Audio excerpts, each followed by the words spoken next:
Bonjour à toutes et à tous. Dans cette vidéo, nous allons expliquer pourquoi le ciel est bleu.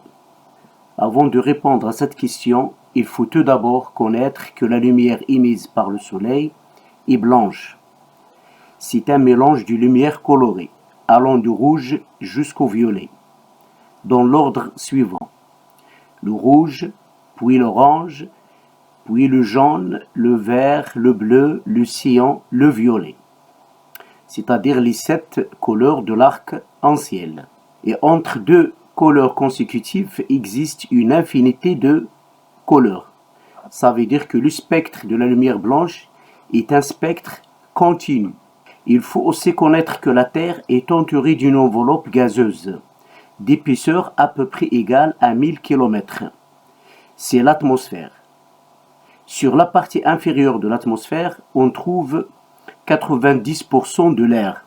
L'air, c'est un mélange de plusieurs gaz, tels que le dioxygène, le diazote, le dioxyde de carbone, la vapeur d'eau et d'autres gaz. Il faut aussi connaître que l'atmosphère est transparente, mais pas 100%, c'est-à-dire elle est transparente relativement. Que la lumière du soleil est invisible. De jour comme de nuit, il y a dans le ciel des étoiles qui émettent de la lumière dans toutes les directions. Parmi elles, le soleil, une étoile beaucoup plus proche que les autres et donc beaucoup plus brillante. Sans lumière, tout est noir. Le ciel est noir. Quand c'est la nuit, surtout à la campagne et sans lune.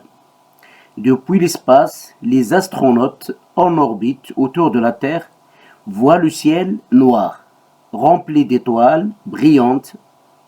La nuit, le jour, ils voient un soleil brillant, un ciel aussi noir. Mais quand on est sur Terre, dans la journée, on voit le ciel bleu. C'est-à-dire que la lumière bleue provient d'un endroit où il n'y a aucune source de lumière, où il n'y a rien, mais pas tout à fait. Il y a de l'atmosphère quand même, et donc il y a de l'air, c'est-à-dire molécules d'oxygène, d'azote, de dioxyde de carbone. Lorsqu'on envoie de la lumière dans l'air, une partie de cette lumière est diffusée par les molécules de l'air dans toutes les directions. La lumière qui se diffuse facilement, c'est la lumière violette, puis la lumière bleue, puis la lumière verte. Dans cet ordre-là. La lumière difficilement diffusée, c'est la lumière rouge.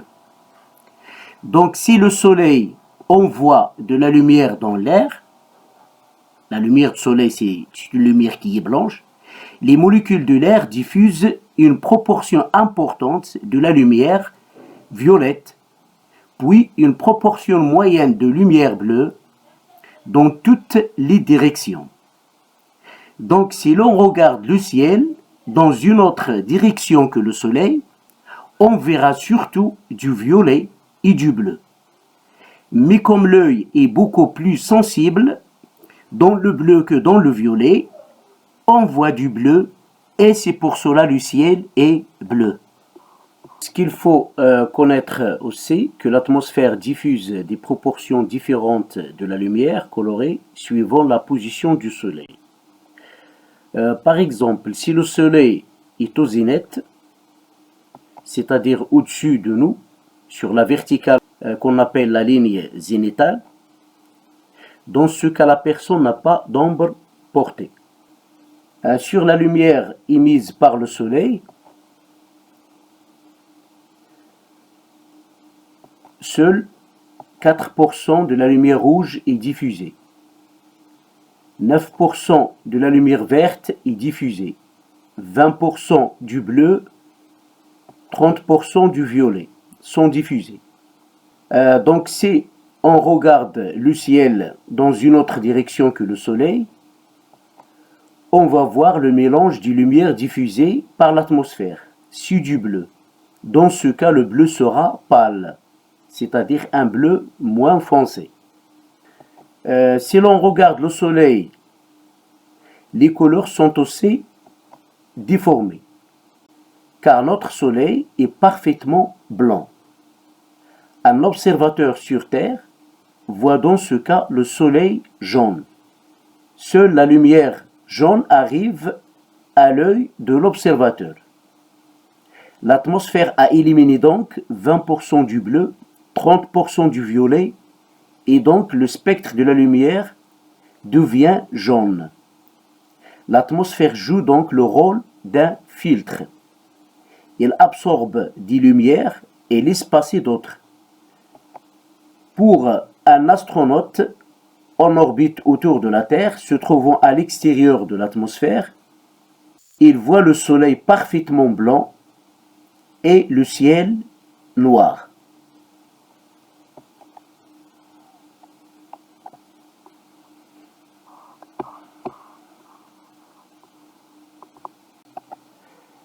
Si l'atmosphère était moins épaisse, dans ce cas on est dans des hautes altitudes, il y aurait moins de lumière bleue diffusée. Dans ce cas, on voit un ciel bleu foncé, voire presque noir, quand l'atmosphère devient très fine.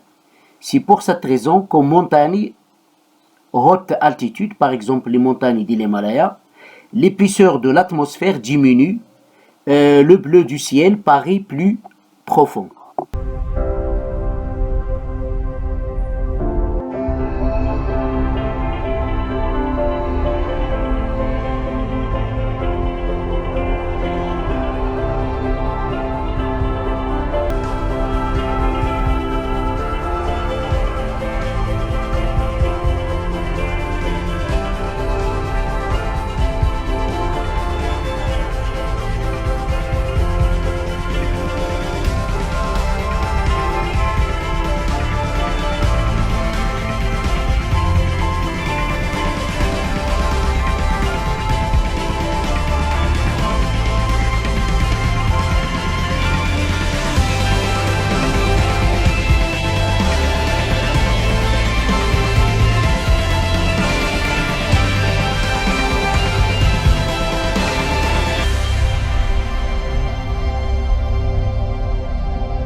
Lorsque le soleil passe du zénith au coucher, l'atmosphère devient de plus en plus épaisse, c'est-à-dire que la lumière du soleil traverse une grande distance sur l'atmosphère.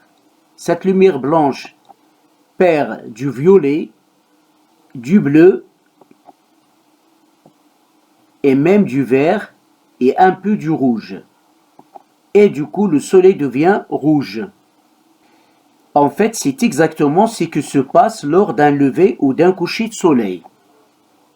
La couche d'air à traverser est plus épaisse et le soleil devient d'abord orange puis rouge. C'est pour cela, au coucher de soleil ou bien au lever de soleil, on voit le soleil rouge. Au coucher de soleil, l'effet de dispersion augmente car la lumière doit voyager sur une distance plus importante au travers de l'atmosphère. Les lumières violettes, bleues, vert, jaune sont affectées jusqu'à ce que finalement la seule lumière que nous puissions voir directement du soleil soit le rouge orangé. Dans ce cas, on voit le ciel rouge. Et voilà, on est arrivé à la fin de cette capsule. Merci de l'avoir suivi.